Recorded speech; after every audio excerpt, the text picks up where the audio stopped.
हाँ जी, प्यारे दोस्तों, बच्चों, क्या हाल चाल है आप लोगों के। मस्ती। पढ़ाई को यार मस्ती के साथ साथ करना चाहिए तो मज़ा अलग आएगा, है ना। ऑब्जर्व करोगे ये बाद में।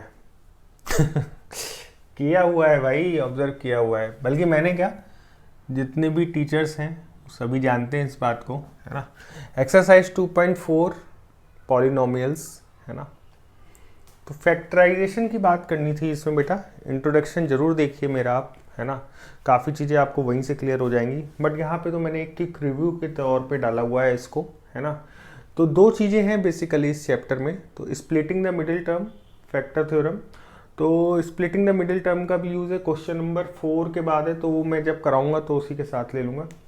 अभी आप इतने पोर्शन पे ध्यान दीजिए, दैट इज़ फैक्टर थ्योरम। तो क्या होता है फैक्टर थ्योरम, है ना। तो फैक्टर थ्योरम कहता है बेटा कि अगर कोई पॉलिनोमियल है आपका, that is P x, degree उसकी 1 या उससे ज़्यादा है। अगर किसी पॉलिनोमियल की डिग्री 1 या उससे ज़्यादा है तो इसका मतलब वो लीनियर पॉलिनोमियल, क्वाड्रेटिक या क्यूबिक पॉलिनोमियल की बात कर रहे हैं। पढ़ाया था ना वो, डिग्री 1 2 3, है ना। अब देखो, तो पहली कंडीशन कहता है कि x minus a is a factor of p x if p a equal to 0। मतलब समझो मेरी बात को, कहना चाह रहा है कि अगर अगर आपका ये पॉलिनोमियल कोई है, पी एक्स पॉलिनोमियल कोई है ना। तो x माइनस ए जो है वो फैक्टर है अगर उस पर्टिकुलर पॉलिनोमियल का, तो p a equal to, if p a equal to 0। ठीक है, मतलब अगर पॉलिनोमियल, अगर x माइनस ए जो है वो फैक्टर होगा if p a equal to 0। मतलब x minus A equal to को अगर हम 0 करें, है ना। इधर मत, अभी इधर क्वेश्चन में बाद में आते हैं, इससे भी क्लैरिटी बन जाएगी, है ना। तो कह रहा है कि x माइनस ए एक फैक्टर होगा उस पॉलिनोमियल का इफ, अगर हम इसमें a की वैल्यू रख दें, x minus A equal to 0 means x equal to A रख दें, तो अपना पॉलिनोमियल की वैल्यू 0 हो जाएगी। और वाइस वर्सा, वाइस वर्सा आप समझते हैं ना, मतलब अपोजिट। तो पी ए इक्वल टू 0 होगा, पी ए इक्वल टू 0 होगा if x minus 1 is a factor of polynomial. ठीक है, क्वेश्चन करेंगे। अभी आपको कुछ परसेंटेज आया होगा अगर कोई पहली बार देखा है, अगर आपने इंट्रोडक्शन देखा होगा तो जरूर आ जाएगा। अगर आपने यहाँ डायरेक्ट एक्सरसाइज में आए हैं तो आपको कुछ क्वेश्चन करते करते क्लैरिटी बन जाएगी, है ना। तो देखते हैं, बस आप इतना समझिए, अगर कोई पॉलिनोमियल है ना, तो उसका फैक्टर x माइनस ए अगर है, x माइनस ए होगा if p a equal to 0, मतलब कि वैल्यू रखने पर पॉलिनोमियल की वैल्यू 0 आ जाएगी, एंड वाइस वर्सा। तो उसी के बेसिस पे क्वेश्चन दिया है ना। तो कहता है कि पता करो, determine which of the following polynomials has x plus 1 as a factor. तो उसने हमें बता दिया कि x प्लस 1 जो है वो कोई फैक्टर है। ठीक है, x प्लस 1, और ये पता करो, कंफर्म करो कि क्या x प्लस 1 इस पॉलिनोमियल का फैक्टर है। क्या x प्लस 1 इस पॉलिनोमियल का फैक्टर है। तो हम बात करेंगे बेटा इसकी, है ना, हम बात करेंगे फैक्टर थ्योरम की। तो देखते हैं, है ना, इसका फैक्टर है कि नहीं है। तो x इक्वल टू माइनस 1, ठीक है, मैंने इसको 0 रखा, x इक्वल टू माइनस 1। तो देखते हैं कि पॉलिनोमियल की वैल्यू माइनस 1 पे क्या है। तो दैट विल बी माइनस 1 का क्यूब प्लस माइनस 1 का स्क्वायर प्लस माइनस 1 प्लस 1, है ना। That is minus 1 plus 1 minus 1 and plus 1। तो ये क्या हो जाएगा बेटा, 0 0। देखो मतलब क्या हुआ, अब आपको फैक्टर थ्योरम यहीं से क्लैरिटी हो रही होगी जो उधर लिखा हुआ है।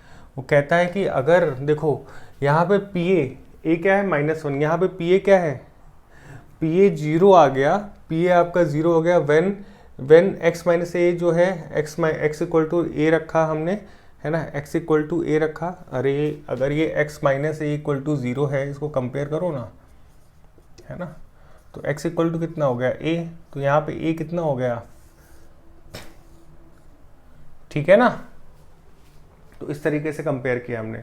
तो पॉलिनोमियल की वैल्यू, तो कुल मिला के आपको कुछ भी अगर फैक्टर दिया रहता है ना, उसको आप जो भी हमारा पॉलिनोमियल है उसमें पुट करके देखेंगे।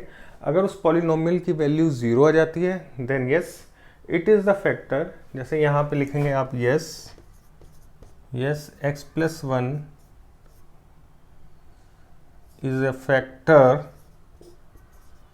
factor of polynomial। ठीक है बेटा, ये आप इसको नोट डाउन करेंगे, है ना, ठीक है ना। तो सिमिलरली एक क्वेश्चन और है, पहले, ठीक है, ये वाला क्वेश्चन है ना। ये पॉलिनोमियल दिया है, सम पॉलिनोमियल इज देयर, है ना। तो इसमें भी हमें देखना है p-1 रख के कि x की वैल्यू, x हमारा वेरिएबल है बेटा, x हमारा वेरिएबल है ना, x हमारा वेरिएबल है ना। तो ये हो जाएगा -1 का स्क्वायर, ये हो जाएगा -1, ये हो जाएगा, इतना बड़ा पॉलिनोमियल है भगवान। 1 -1 + 1 -1 + 1। अच्छा नहीं होगा क्या? अरे PA = 0 नहीं आया, PA = 0 नहीं आया तो फैक्टर कैसे हुआ? तो लिखेंगे no x + 1 is not factor of this polynomial of given polynomial। ठीक है ना।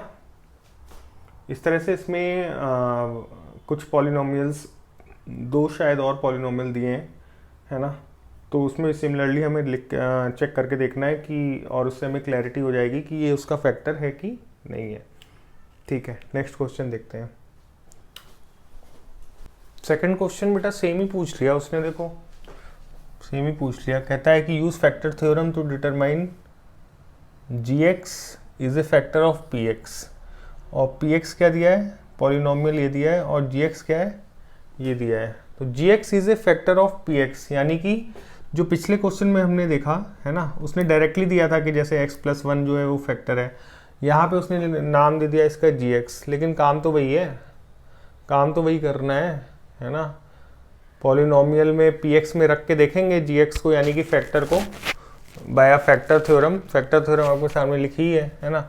If PA = 0 then it is a factor, है ना। और अगर नहीं होगा PA = 0, अरे कॉन्सेप्ट क्या रहेगा? कॉन्सेप्ट तो वही रहेगा ना। अगर इफ PA = 0 देन व्हाट?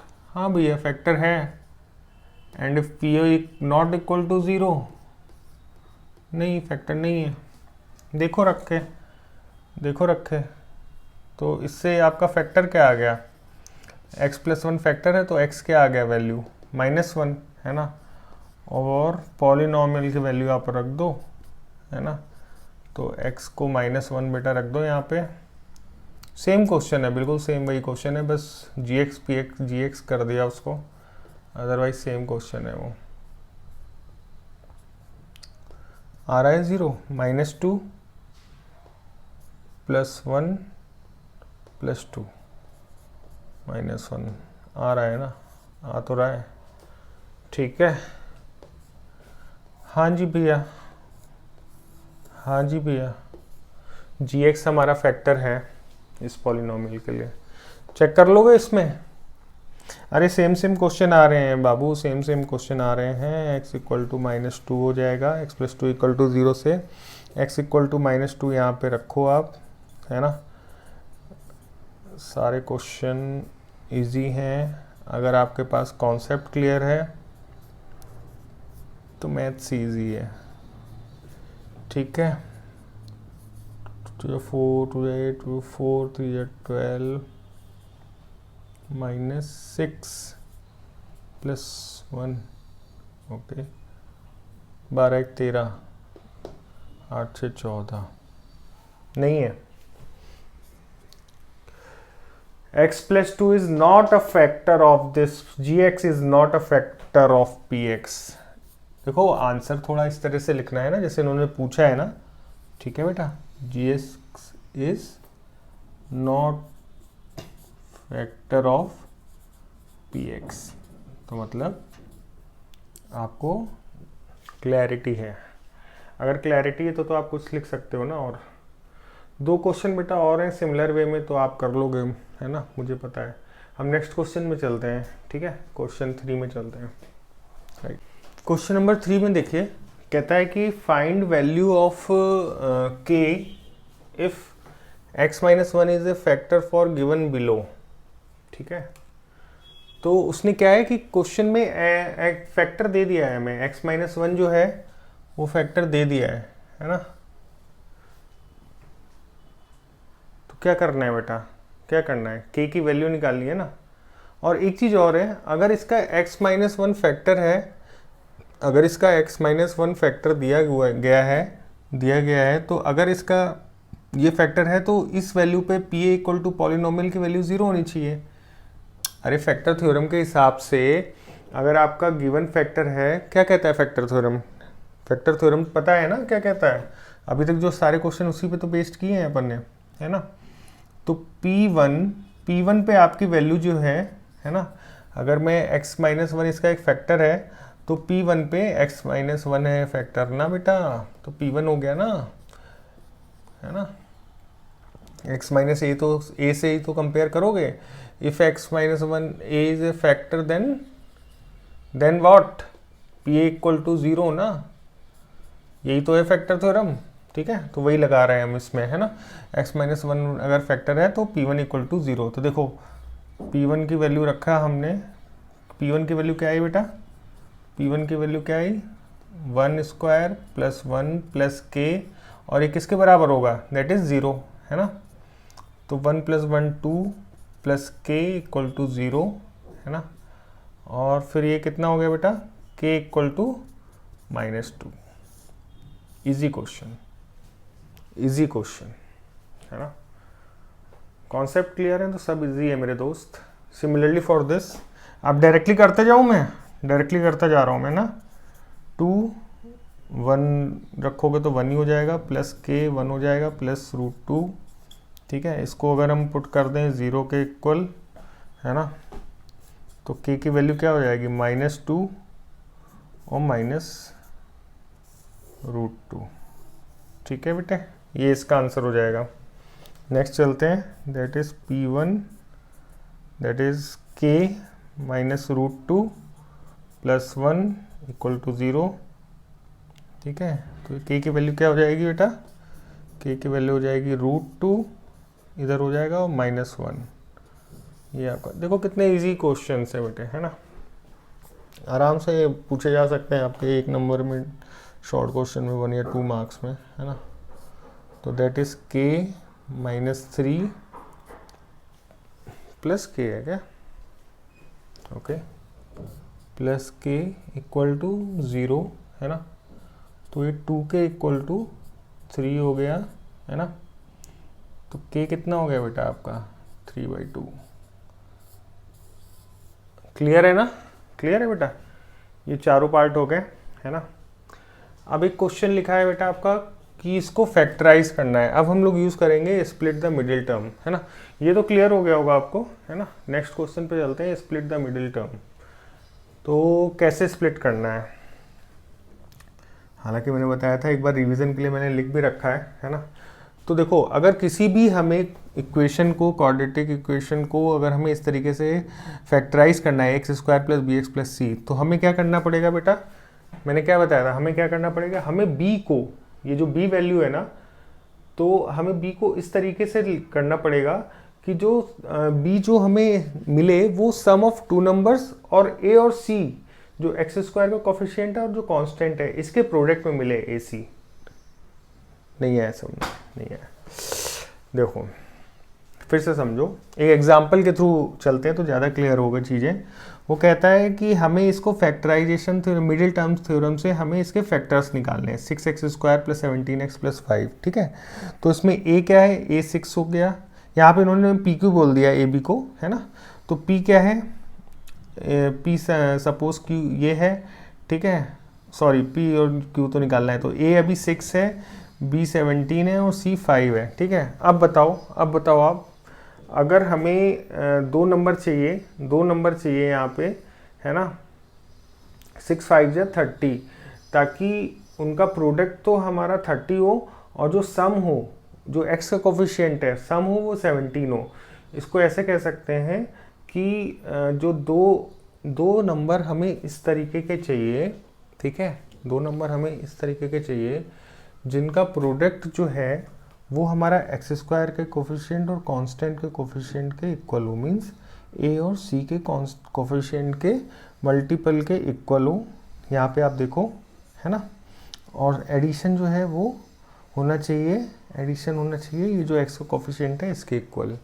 तो फिर क्या करना है बेटा, क्या करना है, देखो, तो बेसिकली हमें जाना है कि जो मल्टीप्लिकेशन वाले टर्म है ना, इस पे जाना है, इसके हमें करें फैक्टराइजेशन, इसके हम फैक्टर्स देखेंगे। जैसे हमने यहाँ पे 30 का देखा ना, ठीक है, अब 30 में देखो हमें 2 भी मिला, 3 भी मिला, 5 मिला। अब हमें दो नंबर ऐसे ढूंढने हैं बेटे जिनको सम करो तो 17 आए और मल्टीप्ल करो तो 30 आ जाए, ठीक है, सम करो तो 17, लेकिन वो नंबर यहीं से होना चाहिए, 2 3 5 से ही बनने चाहिए वो नंबर। अच्छा, अब इसमें देखो ऐसे दो नंबर कौन से मिल रहे हैं हमें कि जिनका सम करो तो 17, है ना, और प्रोडक्ट करो तो 30, ठीक है।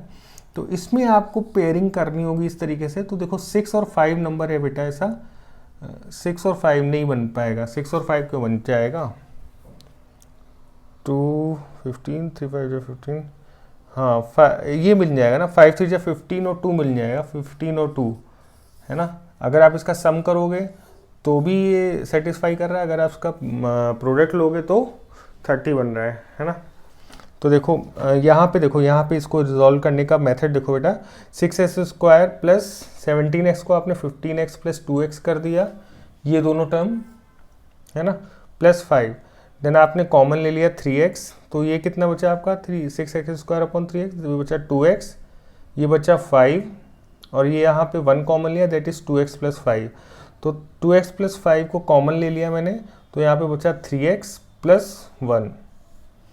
नहीं आया समझ में, नहीं आया, रुको देखो बेटा, ऐसा है, वेरी फर्स्ट थिंग प्रैक्टिस की रिक्वायरमेंट है, ठीक है, और अगर आपको आता नहीं है तो बहुत ही ज़्यादा रिक्वायरमेंट है, क्योंकि मैक्सिमम क्वेश्चन अब आगे इस तरह से आने वाले हैं। क्वेश्चन नंबर 4 में जितने भी 4-5 पार्ट हैं उसको हम देखते हुए चलते हैं, और है ना, तो आपकी प्रैक्टिस भी हो जाएगी, ठीक है ना।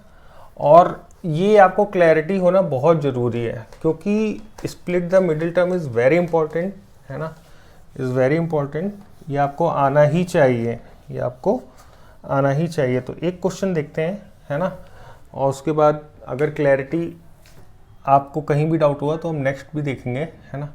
तो 12x² माइनस 7x प्लस 1, ये मैंने इधर ही नोट कर लिया है ना, ठीक है। अब देखो ना, कंपेयर करूं,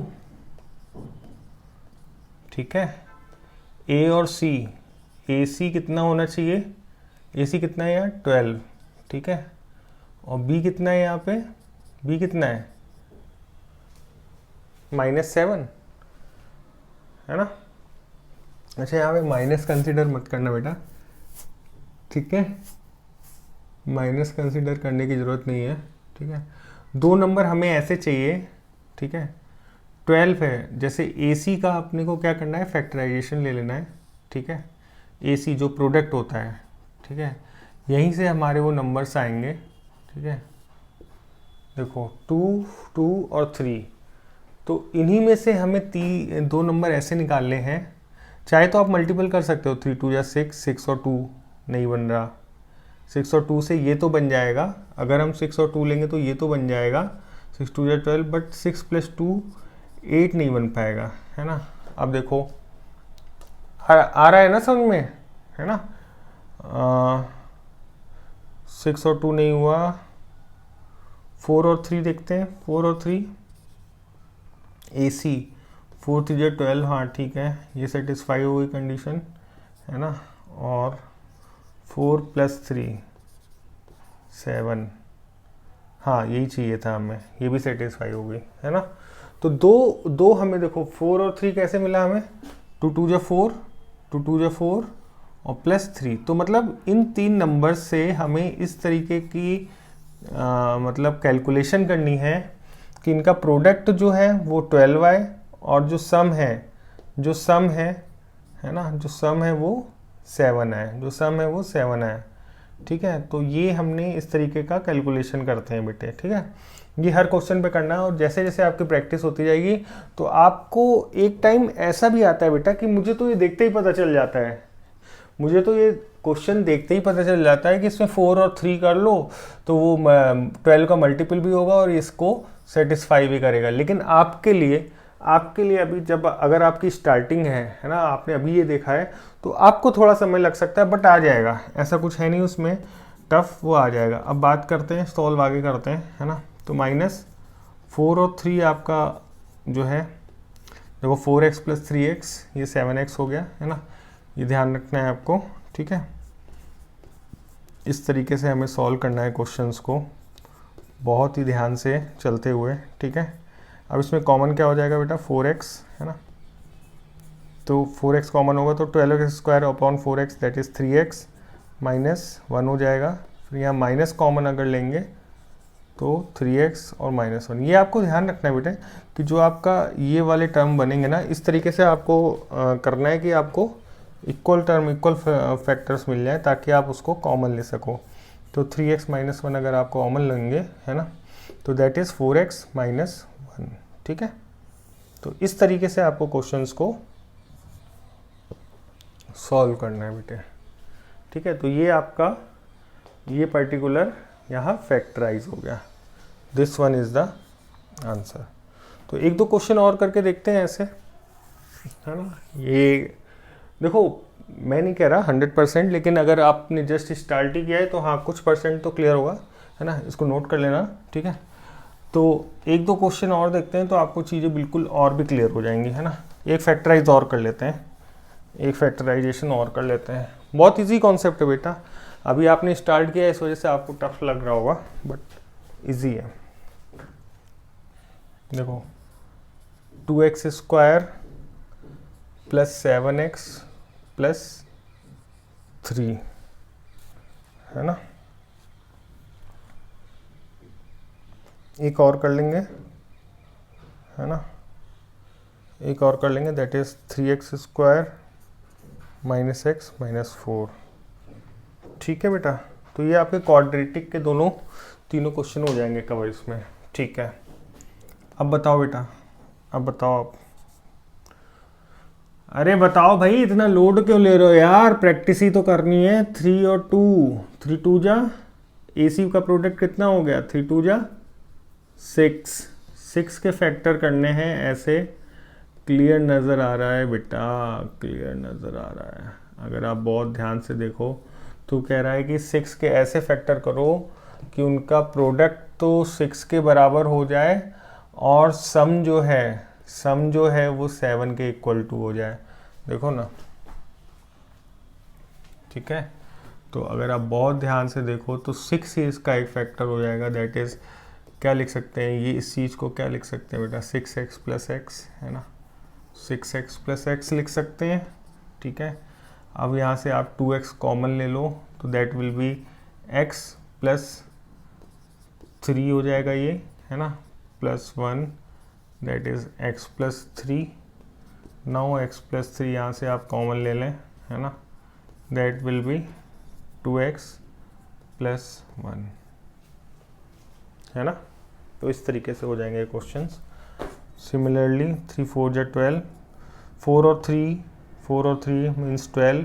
तो कौन कौन से हो सकते हैं 12 के फैक्टर्स, या तो 6 और 2 बन सकता है, तो वो इस बन नहीं रहा यहाँ पे, है ना। या फिर 12 के क्या फैक्टर्स हो सकते हैं बेटे, 3 और 4। हाँ 4 - 3 करें तो ये बन जाएगा, ठीक है, 4x - 3x। देखो बेटा एक चीज़ बहुत ध्यान रखना, एक चीज़ यहाँ पे बहुत ही ध्यान रखने वाली चीज़ है कि जो साइन है ना, वो बहुत ध्यान रखना। ये जो -x है ना, तो देखो बेटा अगर 4x - 3x ये -7x हो गया, this is not getting satisfied, है ना। तो ये ब्रैकेट का, है ना। अब देखो ये -x हो गया, अब ये -x हो गया, है ना। सिमिलरली ये मतलब जो आपका फैक्टर है जो इधर ऊपर है ना, वो जो भी आप ब्रेक कर रहे हो उसके इक्वल टू होना चाहिए। अगर आप माइनस एक्स को ब्रेक कर रहे हो, है ना, माइनस एक्स को, फिर से मैं ये लाइन लिख रहा हूँ, सेम सेम, है ना, अगर आप माइनस एक्स को लिखना चाह रहे हो तो 4x माइनस 3x ऐसे ही तो लिखोगे, माइनस का साइन बाहर है ना, तभी तो माइनस एक्स बनेगा इस तरह से, है ना। अब इसके फैक्टर कर लेंगे बेटा, क्या होगा फैक्टर, पहले इसको पूरा ओपन कर देते हैं, माइनस 4x प्लस 3x हो जाएगा, है ना, तो ये इसका x आ जाएगा, दैट इज़ 3x माइनस 4, है ना। अब देखो इसको 1 ले लेंगे क्योंकि हमें इधर भी सेम फैक्टर लाना है ना, तो 3x माइनस 4, तो 3x माइनस 4 बेटा कॉमन ले लेंगे, है ना, और ये हो जाएगा x प्लस 1, ठीक है, यही इसका फैक्टराइजेशन हो जाएगा।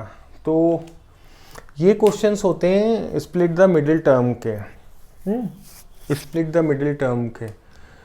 तो प्रैक्टिस है दोस्त, प्रैक्टिस है, बाकी मैंने आपको बता ही दिया, बाकी जैसे जैसे आप प्रैक्टिस करोगे आप खुद ही अपने आप को कॉन्फिडेंट पाओगे, डोंट वरी। और कहीं भी कुछ भी डाउट होता है देन आई एम देयर, है ना। एक लास्ट क्वेश्चन है बेटा इसमें, क्वेश्चन नंबर 5 है ना, फिर एक्सरसाइज का लास्ट क्वेश्चन है, तो उसको भी देखते हैं, ठीक है, क्लोज करते हैं।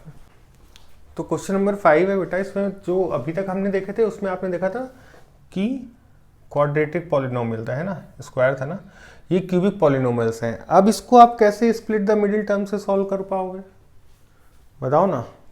उसमें तो AC का हम देख लेते थे कि भाई AC क्या है, तो बीच का टर्म ले लेते थे जो एडिशन हो, जो उसका प्रोसेस था फॉलो करके, है ना। इसमें कैसे करोगे, तो इसमें ऐसा होता है बेटा, इसमें ऐसा होता है कि हम डायरेक्टली इसमें स्प्लिट द मिडिल टर्म तो नहीं लगा सकते, बट उससे पहले एक स्टेप फॉलो करते हैं कि हम इसका at least one factor find out करते हैं, उसकी कोशिश करते हैं। अब वो कैसे करते हैं, at least one factor to find out, है ना। अब वो हमें देखना है कि हम कैसे करते हैं, ठीक है। तो वो ऐसे करते हैं, आप ध्यान से देखिए, है ना, मैंने 2 क्वेश्चन लिए एक्सरसाइज के, ठीक है।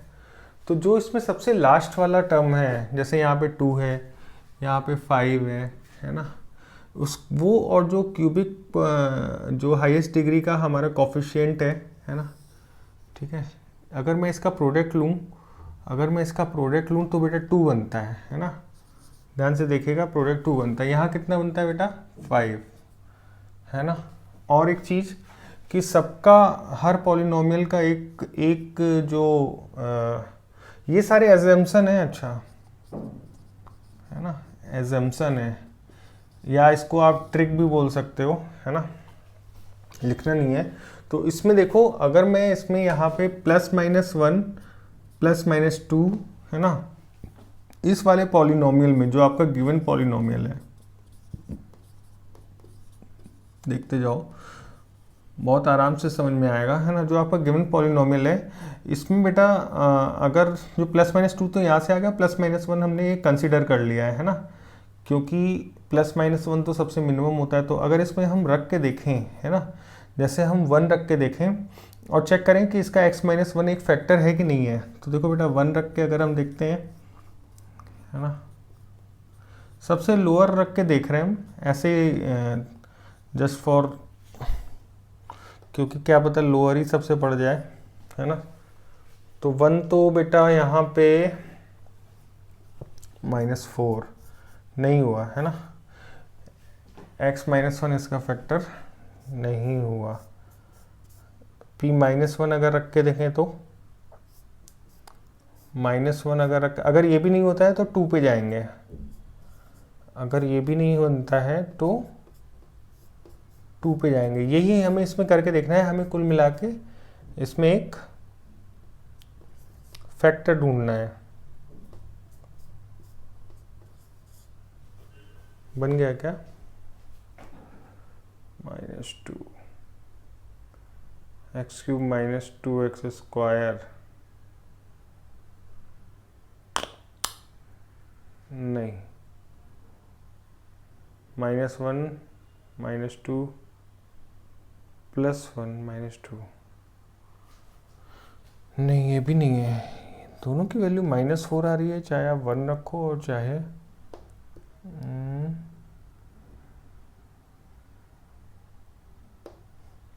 1 -1, ठीक है ठीक है ठीक है। अगर हम यहाँ पे 2 रख के देखें तो 2 2 जो 4 2 जो 8 -2 जो 4 2 जो 8 -2 नहीं हो रहा। -2 रख के देखें तो -8 -2 रखा ना, -8 -2 +2 -2 x³ -2x²। टर्म तो यही था ना, क्वेश्चन तो यही था, x³ -2x² -x +2 था मेरे भाई। वही मैं कहूँ यार, सॉरी बच्चा लोग, 1 मिस्टेक। यहाँ -2 नहीं था, यहाँ +2 था यार, है ना, सॉरी, यहाँ +2 था, ठीक है। इसी वजह से वो कहीं पे भी पॉलिनोमियल फैक्टर बनी नहीं रहता, +2 +2 +2,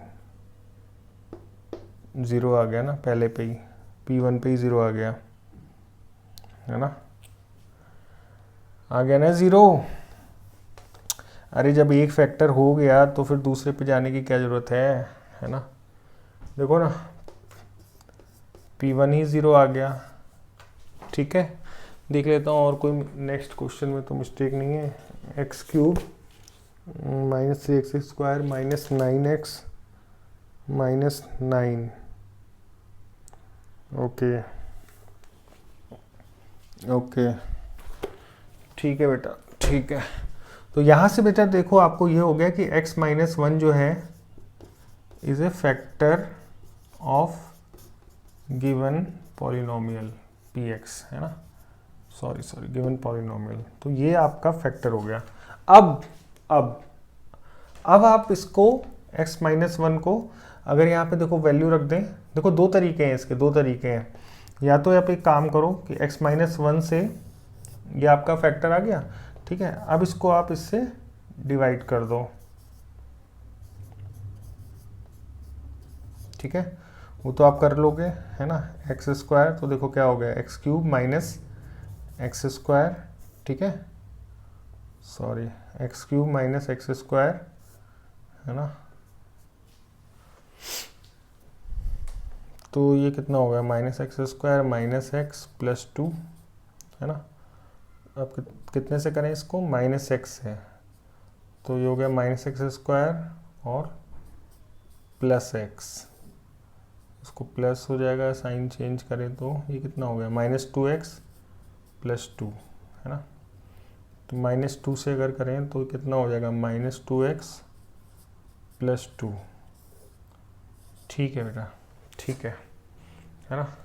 तो अब मैं कहना क्या चाह रहा था, इसको इधर ले लेते हैं। देखो ये आपका फैक्टर क्या बन गया, x -1 और x²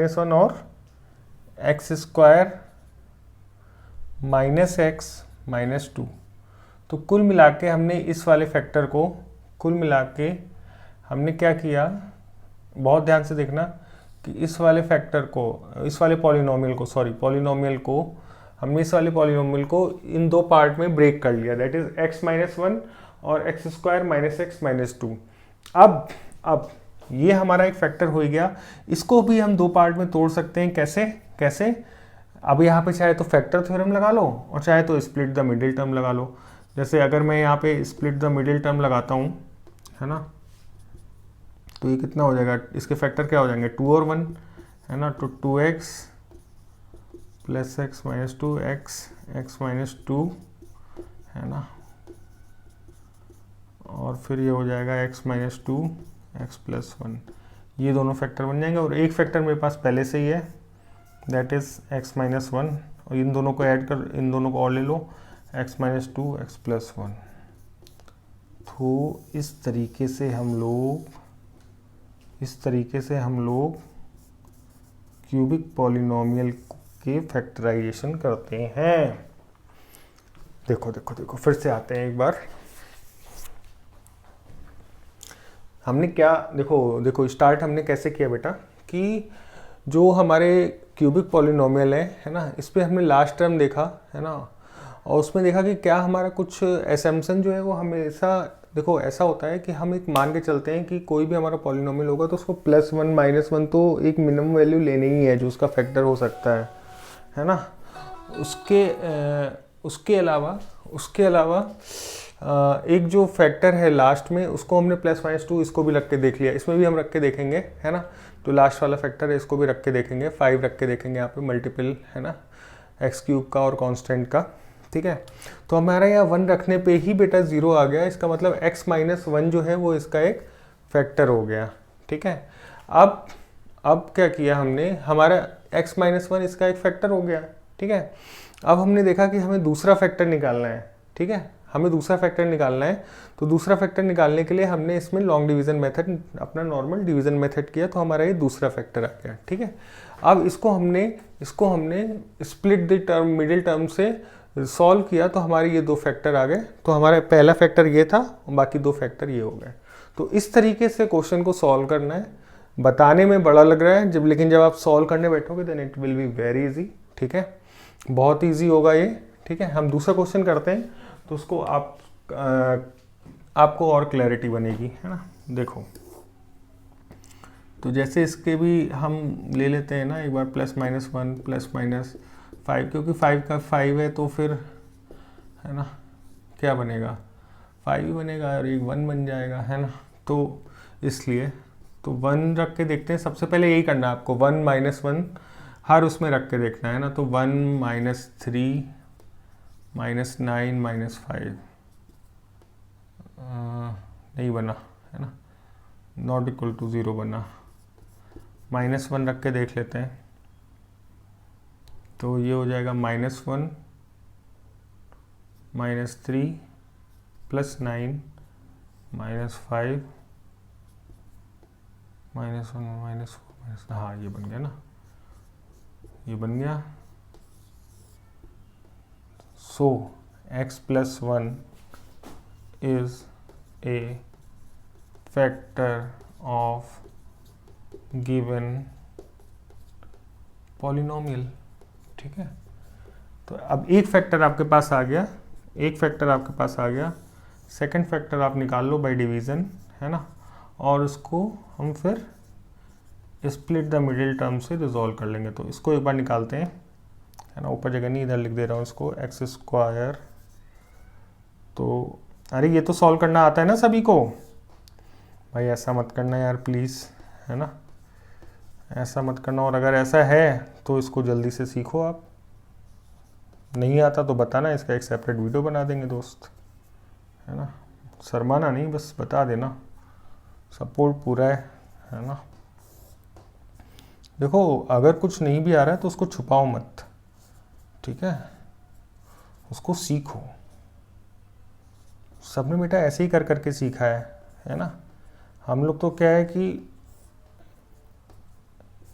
मल्टीपल टाइम प्रैक्टिस करते हैं, इस वजह से इतनी चीज़ें क्लियर होती जाती हैं, वरना अगर फर्स्ट टाइम बेटा आप लगाओगे तो फिर प्रॉब्लम्स तो आती हैं ना, है ना। तो अब देखो 2 फैक्टर कौन से हो गए बेटा, 2 फैक्टर कौन से हो गए आपके, ये हो x+1 और x² -4x -5, है ना। अब इसको एक बार चाहो तो स्प्लिट द मिडिल टर्म से आप और ब्रेक कर लो, तो ये हो जाएगा कितना, 5 और 1 बन जाएगा ना इसका, 5 और 1 बन जाएगा ना इसका फैक्टर, है ना। तो सॉरी ये कितना हो गया, x -5 +1 x -5, हाँ तो ये हो जाएगा बेटा x -5 और कॉमन ले लो तो ये हो जाएगा x+1, और ये एक पहले से था तो ये भी हो जाएगा x+1, है ना। तो ये आपका एक इसका फैक्टर बन गया, ठीक है। एक क्या मतलब, ये रिजॉल्व भी हो गया, ये इसका फैक्टर हो गया, ये इसका सॉल्यूशन हो गया। तो इस तरीके से आपको क्यूबिक पॉलिनोमियल को फैक्टराइज करना है। तो that is the 5th question, है ना। अच्छा क्वेश्चन है यार, थोड़ा सा आपको मतलब प्रैक्टिस करोगे तो इजीली क्लियर होगा सारी चीज़ें, है ना। बट आसान है, आसान है, एक बार प्रैक्टिस की देर है, देन कुछ भी मुश्किल नहीं है। ये पॉलिनोमियल चैप्टर ही आसान है, अगर आपकी फंडे क्लियर है ना, अगर आपके कॉन्सेप्ट क्लियर है, then polynomial is very easy.